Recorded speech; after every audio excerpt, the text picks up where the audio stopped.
ଜୟ ଜଗନ୍ନାଥ ସାଙ୍ଗମାନେ। ଆମେ ଏଠି ଗପସପ ମଜାମସ୍ତି କରୁଛୁ। ଆଉ ଏ ଗପସପ ମଜାମସ୍ତି ଭିତରେ ଆମମାନଙ୍କ ଅପେକ୍ଷାର ଅନ୍ତ ଘଟେଇ ପହଞ୍ଚି ଯାଇଥିଲେ ସେଇ ଖାସ ଲୋକମାନେ ଆମେ ଯାହା ପାଇଁ ବନ୍ଦାଳ ଥାଳିଟି ରେଡି କରିଥିଲୁ।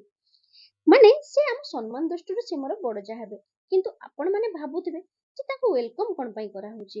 ଆଜ୍ଞା, ୱେଲକମ କରାଯିବାର ମାନେ ହେଲା ସେ ବାହାଘର ପରଠୁ ଗାଁ ଘରକୁ କେବେ ବି ଆସିନଥିଲେ। ମାନେ ନ ଆସିବାର ସେମିତି କୌଣସି କାରଣ ନଥିଲା।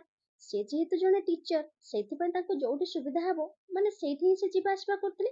ଆଉ ସେ ଯେତେବେଳେ ବାହା ହେଇକି ବି ଆସିଥିଲେ ସେ ଟାଉନ ଘରେ ଆଠଗଡରେ ହିଁ ରହୁଥିଲେ। ସେ ଯେତେବେଳେ ଫାଷ୍ଟ ଟାଇମ ପାଇଁ ଆସିଛନ୍ତି ଏଇଠିକି, ସେଥିପାଇଁ ଆମେ ଗୋଟେ ଗେଟ୍ ଟୁଗେଦର କରିଦେଲୁ। ଆଉ ବୋହୂ ଯେତେ ବାହାରେ ରହୁ କିମ୍ବା ଘରେ ରହୁ, ଗାଁ ଘରକୁ ଯେତେବେଳେ ଆସୁଛନ୍ତି ସେଇ ଆମ ଓଡିଆ ଘରର ରୀତିନୀତି ହିସାବରେ ଯାହା ଯାହା କାମ କରିବା କଥା, ମାନେ ଯେମିତି ଇଶାଣରେ ମୁଣ୍ଡିଆ ମାରିବା ହଉ କିମ୍ବା ତାଙ୍କୁ କିଛି ଅର୍ପଣ କରିବା ହଉ, ସେଟା ହେଲା ପରେ ମୁଁ ଏଇଠି ରିଭିଲ କରିଦେଲି ମୋ ବଡ ଯାଙ୍କୁ। ଟିକେ ଦେଖିଦିଅନ୍ତୁ ଭଲ କି।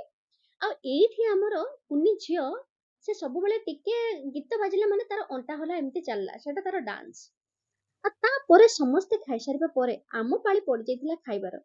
ଇଏ ମୋର ବଡ ଯା, ସିଏ ଆଉ ମୁଁ ସାଧା ଖାଉଛୁ। ମାନେ ସାଧାରେ ଆମର ହେଇଥିଲା ଆଜି ଡାଲି, ପନିର ତରକାରୀ, ମିକ୍ସ ଭେଜ, ସାଲାଡ, ପାମ୍ପଡ ଆଉ ତା ସାଇଡରେ ଟିକେ ନଡିଆ ଚଟନି, ମାନେ ପୋଦିନା ପକେଇକି। ଆଉ ଖାଇକି ପୁରା ମଜା ଆସିଗଲା। ଆଉ ଯୋଉମାନେ ନନଭେଜ ଖାଉଥିଲେ ତାଙ୍କର ସେଇ ସେମ୍ ଆଇଟମ, ଖାଲି ଏକ୍ସଟ୍ରା ଚିକେନ ଆଉ ମଟନ। ଆଉ ଆଶା କରୁଛି ମୋ ଭିଡିଓଟି ଆପଣମାନଙ୍କୁ ଭଲ ଲାଗିଥିବ। ତାହେଲେ ସବସ୍କ୍ରାଇବ କରିଦେବେ। ରହିଲି, ଜୟ ଜଗନ୍ନାଥ।